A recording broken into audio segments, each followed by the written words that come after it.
ভালো কাজ না খারাপ কাজ? শুধু ভালো কাজ না, সওয়াবের কাজ। শুধু সওয়াবের কাজ না, এই কাজটি মৌলিকভাবে ফরজ একটা কাজ, আবশ্যক একটা কাজ, যেটা না করলে গুনাহ হবে।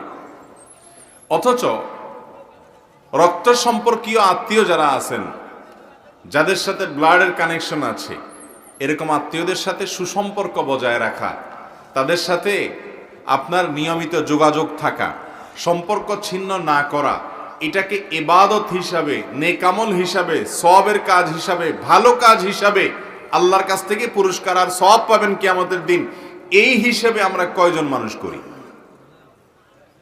মুহতারাম হাজিরিন, আমরা নেকামল বা সওয়াব করার জন্য, সওয়াব অর্জন করার জন্য অনেক দূর পর্যন্ত চলে যাই ওয়াজ শোনার জন্য। সন্দেহ নাই এটা নেকামল এবং গেলে আপনার সওয়াব হবে, কারণ আপনি জ্ঞান অর্জন করতে যাচ্ছেন, ইসলাম শিখতে যাচ্ছেন। কিন্তু আপনার বাড়ির আশেপাশেই হয়তো আপনার ফুফুর বাড়ি আছে, আপনার ঘরের পাশেই হয়তো আপনার চাচার বাসা আছে, চাচার ঘর আছে, চাচাতো ভাই আছে, বোন আছে, যারা আপনার রক্তের সম্পর্কীয় আত্মীয়। চাচাতো পরের কথা, অনেক সময় আপন ভাই আছে, কিন্তু দেখা যায় সে ভাইয়ের ছেলে মেয়ে, সে ভাইয়ের পরিবার, অথবা চাচা ফুপু, অথবা যারা রক্তের সম্পর্কীয় আত্মীয়, তাদের খোঁজ খবর নেওয়া, তাদের সেবা শুশ্রূষা করা, তাদের উপকার করা, তাদের পাশে দাঁড়ানো, তাদের সাথে সুসম্পর্ক বজায় রাখার জন্য একটু চেষ্টা করা, এই কাজটা আমরা অনেকে করি না। অথচ দূর দূরান্তে গিয়ে ওয়াজ ঠিকই শুনি, ঠিক না বেঠিক? যারা এই কাজটা করেন, আমার সে সমস্ত ভাই বোনদেরকে বলবো, ভাইরা আমার, আপনি ইসলামকে বুঝতে ভুল বুঝেছেন। আপনি দূর দূরান্তে দিকে ওয়াজ নসিহত শুনেন, ভালো কথা, কিন্তু এর পাশাপাশি আপনাকে মাথায় রাখতে হবে যে আপনার আত্মীয় স্বজনের খোঁজ খবর নেওয়া। আপনি যদি আপনার ফুফুর বাড়িতে যান, এই জন্য যে সেখানে গেলে আত্মীয়তার সম্পর্ক রক্ষা হবে। ফুফু আমার বাবার বোন, তার শরীরে যে রক্ত আছে আমার বাবার শরীরে সে রক্ত, আমি সেই একই রক্তের মানুষ, তিনি আমার নিকটাত্মীয়। কোরআনে আল্লাহ তাআলা বারবার নিকটাত্মীয়দের সাথে সুসম্পর্ক বজায় রাখার নির্দেশ করেছেন, এবং রাসূল করিম সাল্লাল্লাহু আলাইহি ওয়াসাল্লাম বারবার আমাদেরকে নির্দেশ করেছেন আমরা যেন আমাদের আত্মীয় স্বজনের সাথে সুসম্পর্ক বজায় রাখি। এমনকি তারা যদি আমাদের সাথে সম্পর্ক ছিন্ন করে, তারপরও আমরা ভালো সাজার, ভালো হওয়ার, ভালো থাকার চেষ্টা করব। সাজান না, ভালো থাকার চেষ্টা করব। আমরা নিজেরা যাব তাদের সাথে মেশার জন্য, সে মিশতে চায় না, তাও আমি মিশতে যাব। কোনো কারণে মনোমালিন্য হয়েছে, আমি নিজে থেকে সেটা দূর করে ফেলবো, কারণ সে আমার আত্মীয়। এই কাজটাকে আমরা সওয়াবের উদ্দেশ্যে খুব কম মানুষই করি অথবা জানি। আজ আমরা এই আমলটিকে যদি আমাদের জীবনে আনার জন্য সংকল্প করতে পারি, তাহলে এক বিপুল পরিমাণে সওয়াবের অধিকারী হওয়ার মতো একটা আমল আমরা জেনে গেলাম। সেটা হলো আত্মীয় স্বজনের সাথে সুসম্পর্ক বজায় রাখা। নবী করিম সাল্লাল্লাহু আলাইহি সাল্লামের কাছে এক সাহাবী এসে বলেছেন, ইয়া রাসূলুল্লাহ, আমার আত্মীয়র সঙ্গে আমি ভালো থাকতে চাই, কিন্তু সে আমাকে ভালো থাকতে দেয় না।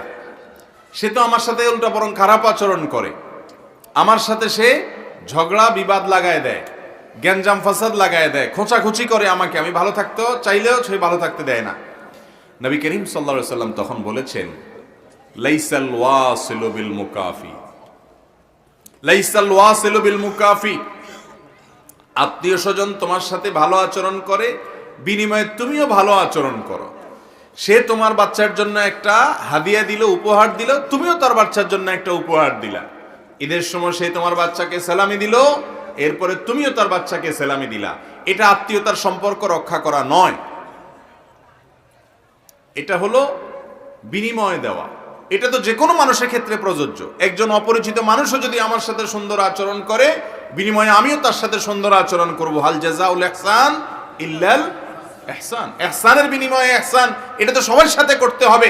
তাহলে তোমার রক্ত সম্পর্কে আত্মীয়, তার সাথেও যদি তোমার একই ধরনের রিলেশন হয়, যে সে ভালো থাকলে তুমি ভালো থাকবা, সে ভালো আচরণ না করলে তুমিও করবা না, তাহলে তোমার আত্মীয় হইল কোত্থেকে? সে যদি খারাপ আচরণ করে, তাহলে সে আল্লাহর কাছে অপরাধী হবে, গুনাহগার হবে। কিন্তু তোমার দায়িত্ব হলো এরপরও তুমি তার কাছে মোহাব্বতের, ভালোবাসার বার্তা নিয়ে যাবে, তার উপকার করার চেষ্টা করবে। তিনি ভুল বুঝছেন, ভুল করছেন, তুমি সঠিকটা করার চেষ্টা করবে। তাতে তোমার দাম যদি একটু কমে যায় কমে যাক। তোমার যদি একটু মর্যাদা মনে হয়েছে যে কমে যাচ্ছে, শয়তান তোমার মধ্যে ইগো তৈরি করছে, তাহলে সেগুলোকে পাত্তা না দিয়ে তুমি ভালো কাজে অগ্রসর হবে। আত্মীয় স্বজনের সাথে সুসম্পর্ক বজায় রাখার উদ্দেশ্যে বাড়ি থেকে যদি আপনি বের হন, বের হয়ে আপনার চাচার ঘরে অনেকদিন যান না, একটু যান, যায় খোঁজ খবর নেন। অনেকদিন চাচাতো ভাইটার সাথে কথা হয় না, একটু ফোন দেন, ভাই কেমন আছো, কি হাল অবস্থা। অর্থ করে দিয়া পারেন না, অন্তত কথা দিয়া মোহাব্বতের সাথে খোঁজ খবর রাখেন, তাহলে দেখবেন ইনশাআল্লাহ বিইذনিল্লাহ আপনার এই ফোনটাও ইবাদত হিসাবে, নেকামল হিসাবে, সওয়াবের কাজ হিসাবে আপনার আমলনামা উঠবে। অথচ আমরা জানি না এরকম হাজারো কাজ আছে যেগুলো সওয়াবের কাজ, কিন্তু আমরা জানি না। যেগুলো ইবাদত আমরা জানি না, যেগুলো নেকামল আমরা জানি না। আত্মীয় স্বজনের সাথে সুসম্পর্ক বজায় রাখবো তো ইনশাআল্লাহ। অনেক সময় দেখা যায় সারা এলাকার সব হুজুর দাওয়াত করে বাড়িতে খাওয়া, বড় বড় হাজী সাহেবদের সাথে তার দোস্তি সম্পর্ক, বড় বড় হুজুরদের সাথে সেলফিও আছে, ফেসবুকে পোস্টও দেয়, কিন্তু চাচাদের সাথে গন্ডগোল আছে না নাই? আপন ভাইয়ের সাথে মারামারি, ফারাফারি হতে পারে একসাথে থাকতে গেলে, কিন্তু তার জন্য সম্পর্ক নষ্ট, কথাবার্তা বলা বন্ধ, আসা যাওয়া নাই, জলচল নাই, উঠা বসা নাই, জায়েজ না হারাম? নবী করিম সাল্লাল্লাহু আলাইহি সাল্লাম বলেছেন, লা ইয়াদখুলুল জান্নাতা কাতি', যে ব্যক্তি আত্মীয়ের সাথে সম্পর্ক ছিন্ন করে সে ব্যক্তি জান্নাতে যাবে না। No entry. জান্নাতে কিছু লোকের জন্য নো এন্ট্রি, প্রবেশাধিকার নাই। সেই দুর্ভাগা মানুষগুলোর ভিতরে এক শ্রেণী মানুষ হলেন তারা, যারা তাদের রক্ত সম্পর্কীয় আত্মীয়র সাথে সম্পর্ক ছিন্ন করে। চাচার সাথে আপনার গন্ডগোল হতে পারে, দুইটা হয়তো জমি জমা নিয়ে দুইটা ঝামেলা, একটা ঝামেলা হতে পারে, কিন্তু সেজন্য সম্পর্ক ছিন্ন আপনি করতে পারেন না। তিনি আপনার রক্ত সম্পর্কীয় আত্মীয়। শুধু চাচা নন, এরকম আরো যতজন আছেন। নবী করিম সাল্লাল্লাহু আলাইহি সাল্লাম বলেছেন, ইন্না আস-সাদাকাতু আলাল মিসকিনি সাদাকাহ, তুমি সাধারণ গরিব মানুষকে দান করলে একটা সওয়াব পাবা, সেটা হলো দানের সওয়াব।